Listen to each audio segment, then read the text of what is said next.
Assalamualaikum warahmatullahi wabarakatuh. Hari ini Kurma Fuada kembali lagi membersamai pemirsa semuanya. Kuliah Ramadan bersama Fakultas Usuluddin Adab dan Humaniora. Kali ini bersama saya Alfi Konita, saya tidak sendiri karena ditemani oleh Bapak Dekan, Bapak Dr. Beni Ridwan M.Hum, yang hari ini mau ngobrol apa ya Pak Dekan hari ini?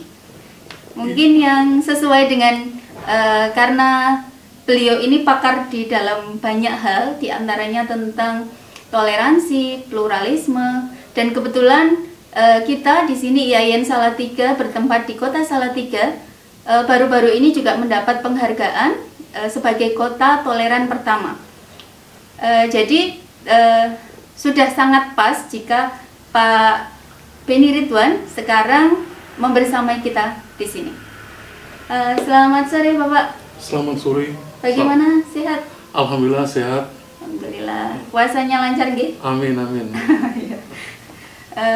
Ya, saya itu sudah membaca banyak sekali tentang Bapak, sudah secara keaktifan, secara tulisan, riset itu banyak sekali membahas tentang pluralisme, toleransi, dan sampai pernikahan beda agama pun juga dibahas oleh beliau. Jadi hal-hal tentang kebinekaan yang mendasari Indonesia ini beliau sangat menguasai begitu. Mungkin agar lebih pemirsa lebih memahami seperti apa sebenarnya konsep pluralisme itu sendiri, Bapak bisa menjelaskan ya. Kepada kami, silakan. Baik, terima kasih Mbak Alfi ya. Jadi kalau kita berbicara tentang pluralisme, kita sebenarnya sedang berhadapan dengan realitas masyarakat kita sehari-hari. Dari primordialisme suku, agama, ras, jenis kelamin itu sudah sangat majemuk sekali. Nah, tentunya kita harus bersyukur kemajemukan itu merupakan rahmat dari Allah Subhanahu wa Ta'ala yang harus kita kelola dengan baik. Karena kalau tidak kita kelola dengan baik, itu nanti akan merugikan diri kita sendiri, merugikan kehidupan kita bersama. Nah, berangkat dari riset dari Setara Institute yang menyebutkan bahwa Salatiga ini termasuk kota yang sangat toleran, itu juga harus kita syukuri supaya bisa menjadi contoh bagi daerah-daerah lain bagaimana kita mengelola kemajemukan ini. Karena kalau kita lihat dalam kehidupan kita sehari-hari ini, banyak sekali sebenarnya peluang untuk kita bisa melakukan kerjasama. Karena di balik kerjasama itu ada bentuk penghargaan ya kepada orang lain, yang dalam bahasa filsafat itu disebut dengan koeksistensi. Artinya keberadaan orang lain itu kita betul-betul hormati, kita betul-betul hargai, karena kita tidak bisa hidup sendiri gitu ya. Nah, maka bagaimana kemudian kita dalam rangka menjaga dan merawat kebinekaan atau kemajemukan ini dengan kerjasama. Kalau tidak, ya kita nanti akan hidup sendiri-sendiri, yang itu nanti akan merugikan kita.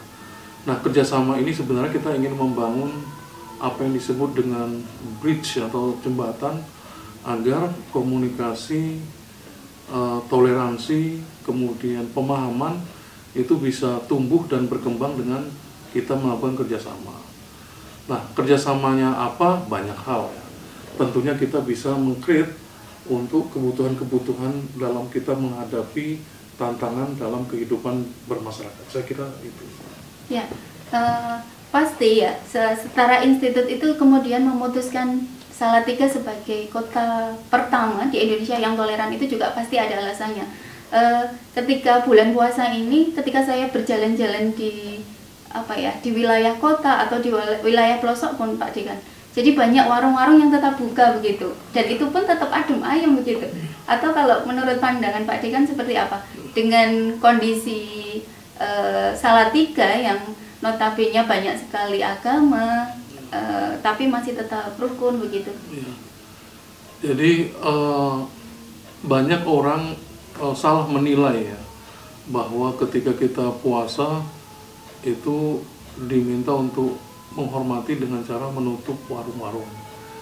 Sebenarnya justru kalau kita lolos dari atau lulus dari godaan di mana warung-warung itu terbuka, itu kan tentu nilai puasa kita kan menjadi lebih kuat, tangguh, dan mempertebal rasa keimanan kita yang nanti akan berujung kepada ketakwaan. Pada sisi kalau kita melihat secara inward looking ya, tapi kalau kita lihat secara outward looking, orang yang membuka warung tentunya dia ingin melayani masyarakat yang tentunya tidak berpuasa pada saat itu.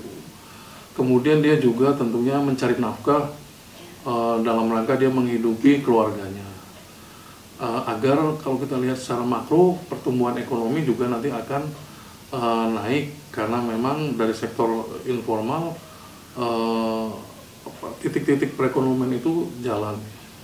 Nah, kemudian pada sisi lain tentunya mereka mempersiapkan secara baik layanan tadi kepada mereka-mereka yang tentunya tidak berpuasa, dan juga sebenarnya dalam rangka untuk tadi menghidupi perekonomian keluarga mereka. Nah, kalau kemudian kita dengan gepiah uyah melarang atau menutup semuanya gitu, itu kan nanti merepotkan mereka, siapa yang mau bertanggung jawab gitu. Nah, maka disitulah sebenarnya tuntutan atau tantangan kita berpuasa itu tidak tergoda kan gitu. Kalau kita atau malah sengaja jalan-jalan di depan warung gitu ya. Iya, supaya godaan itu tadi bisa kita atasi kan gitu ya. Nah, maka tantangan bagi kita jangan sampai tergoda. Biarkan mereka dengan kehidupan mereka menawarkan jasa untuk membuka warung dan lain sebagainya. Yang terpenting kita tetap lurus on the track berpuasa gitu ya. Atau mungkin sudut pandangnya yang dirubah Pak Dekan. Kenapa kita harus menghormati yang tidak puasa, tetapi yang tidak puasa juga harus menghormati? Iya, saling. Iya, saling. Kesalingan itu yang kata kunci dari koeksistensi itu ya kesaling menghargai. Tentunya mereka punya kearifan tersendiri, tidak vulgar ya, menjual sesuatu di siang hari, kemudian menarik minat orang supaya membeli tidak, tetapi tentunya ditutup dan orang paham kalau memang di situ ada tempat yang memang aktivitas ekonomi tetap berjalan. Saya kira itu. Saya juga pernah membaca di antaranya buku Bapak mengenai musola. Oh iya, musola, gereja dan wihara. Itu kan juga sangat berkaitan dengan ini juga ya. Bagaimana kemudian tiga agama itu mampu disandingkan dan semuanya bisa hidup rukun begitu. Ya. Nah, itu riset kami terakhir ya. Kita riset di 2 kota yang notabene tingkat kemajemukannya sangat tinggi, dan itu sebenarnya menjadi prototipe atau miniatur Indonesia secara keseluruhan. Kita riset di Manado dan di Salatiga sendiri. Kenapa kita ambil ikon dari rumah ibadah yang sebenarnya juga kenapa kita juga tidak melibatkan pura dan lain sebagainya? Kita hanya ingin menunjukkan bahwa rumah ibadah yang diwakili dalam tanda petik musola, gereja, dan vihara itu sebenarnya tempat yang strategis untuk kita mewartakan, mensyiarkan betapa penting menjaga keharmonisan di dalam kehidupan yang sangat heterogen ini. Nah, orang terkadang lupa bahwa yang namanya mimbar itu kan ukurannya hanya 1 kali 2 meter ya. Dan di tempat rumah ibadah tersebut pasti ada. Di musola atau di masjid ada, di vihara ada, di gereja ada yang namanya mimbar. Nah, mimbar itu sebenarnya adalah tempat yang sangat strategis untuk kita mewartakan bagaimana kita menjaga kehidupan keharmonisan itu. Terkadang orang memanfaatkan mimbar itu malah untuk menyebar kebencian, untuk mengklaim kebenaran, untuk membenci kelompok lain dan sebagainya. Nah, maka marilah sama-sama kita menggunakan mimbar itu di dalam rumah ibadah untuk menyejukkan, untuk memberi pemahaman secara internal pola pemikiran keagamaan masyarakat kita yang mungkin belum mengarah kepada kedewasaan. Nah, karena orang yang masuk ke rumah ibadah itu kan dia harus butuh proses, tidak hanya tempat dia bersujud, beribadah secara vertikal, tetapi juga bagaimana dia harus menjadikan tempat itu sebagai pusat pengembangan kesalehan sosialnya. Nah, maka untuk itu tokoh-tokoh agama harusnya punya skill berpikir, punya pengalaman interaksi yang banyak di tengah-tengah masyarakat yang menjemuk ini. Kita nggak usah khawatir kita akan dikristenkan, masyarakat Kristen juga jangan khawatir kita akan Islam, kan tidak. Tetapi kemudian bagaimana dengan keislaman kita ketika kita bergaul itu semakin sahih, menjadi tebal rasa keislaman kita ketika kita bergaul. Nah, gunakanlah kemudian mimbar itu untuk memberi warta, memberi pencerahan kepada umat kita masing-masing. Nah, itu riset kami yang kita lakukan di Kota Manado dan di Salatiga yang sudah kita bukukan, dan mungkin kalau bisa dibaca oleh banyak orang akan setidak-tidaknya mengingatkan kembali lah, kalau kita tidak ingin merubah cara pikir tetapi ingin mengingatkan kembali bahwa mari sama-sama kita jadikan rumah ibadah yang di dalamnya ada mimbar itu tempat di mana kita memberi penyejukan, memberi pencerahan kepada masyarakat atau jamaah kita masing-masing. Saya kira itu. Ya, pada kasus-kasus belakangan ini kan banyak sekali ya Pak ya, yang ujaran kebencian, terus menghujat agama itu juga dilakukan di tempat-tempat ibadah. Mungkin Bapak bisa memberikan saran seharusnya masyarakat itu menilai seperti apa. Kadang-kadang masyarakat malah begini, oh jadi nggak usah pergi ke masjid, dong nanti kalau ke masjid juga takutnya ada bom, takutnya ada yang nembak dan sebagainya, kan malah membuat gelisah masyarakat yang ingin beribadah begitu.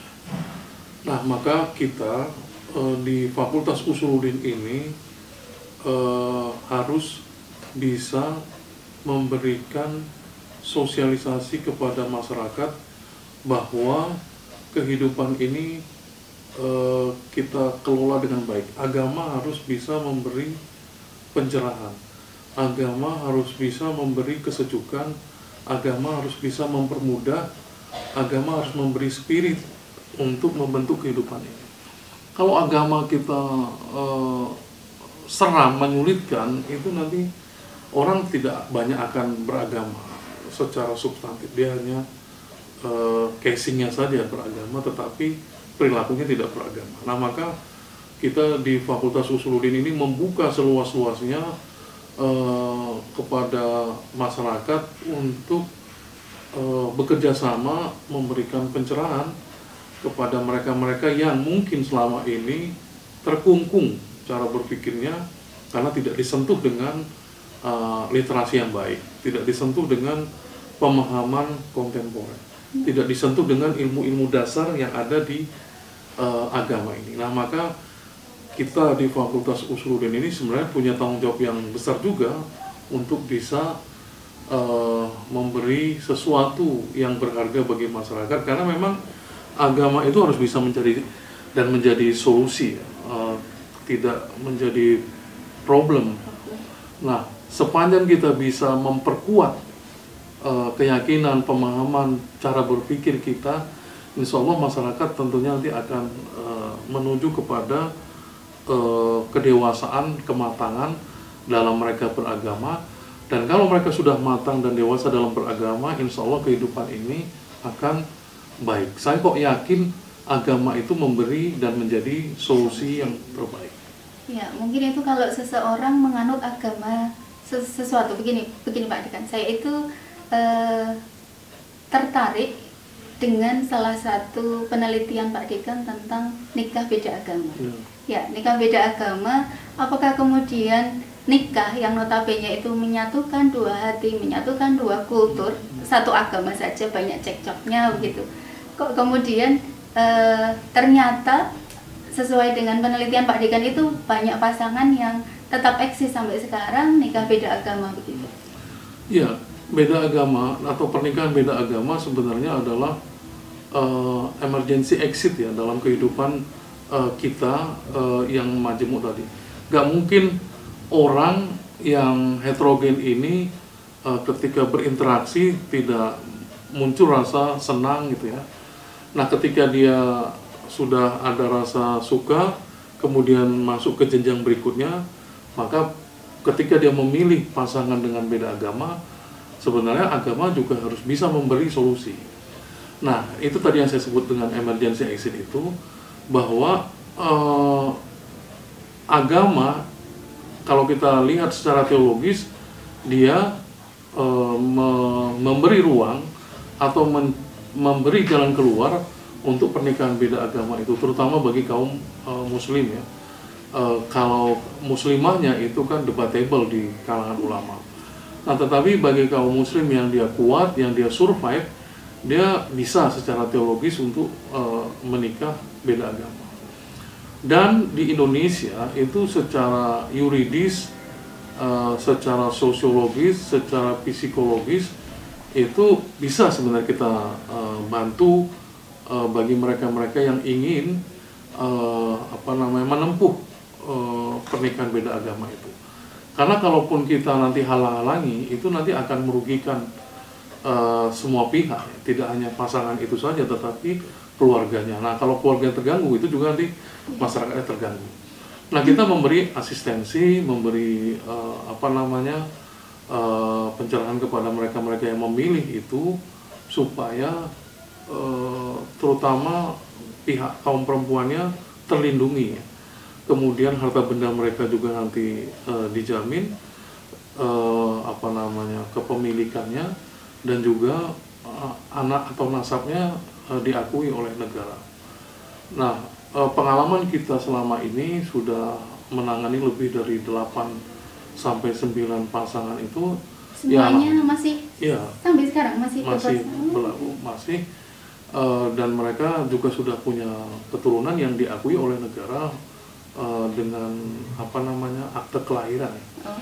Jadi kita belum dapat laporan mereka itu bercerai tidak. Nah, sebenarnya yang belum siap itu masyarakatnya ya, bukan merekanya ya. Mereka sudah siap dari dulu. Tetapi karena mereka baru tahu ada asistensi ini, maka kemudian mereka memilih untuk tadi melewati emergency exit itu. Nah, kita seharusnya lebih care lagi. Kita harus lebih memperluas cakrawala kita lagi dengan banyak melihat pengalaman-pengalaman itu, supaya kita tidak kaku dalam memberi kesempatan kepada mereka yang nikah beda agama. Tetapi kalau kata orang Jawa itu dolane kurang adoh gitu. Nah, mungkin ya. Maka sebenarnya nikah beda agama ini kan bukan jalan yang normal ya, tetapi kan emergency exit. Nah, emergency exit itu diperlukan di kondisi-kondisi yang darurat kan ya, makanya disebut dengan emergency exit. Ya. Nah, terima kasih Pak Dekan. Ya. Kalau berbicara dengan pakar itu susah ya. Jadi 15 menit saja tidak cukup. Ya, nikah beda agama ini mungkin banyak sekali fenomena terjadi. Kalau kaum milenial menyebutnya sekarang itu LDR, long distance religion begitu. Ya, terima kasih untuk pertemuan hari ini. Kita berjumpa lagi besok dengan narasumber yang berbeda. Sekian dari kami. Assalamualaikum warahmatullahi wabarakatuh. Waalaikumsalam warahmatullahi wabarakatuh.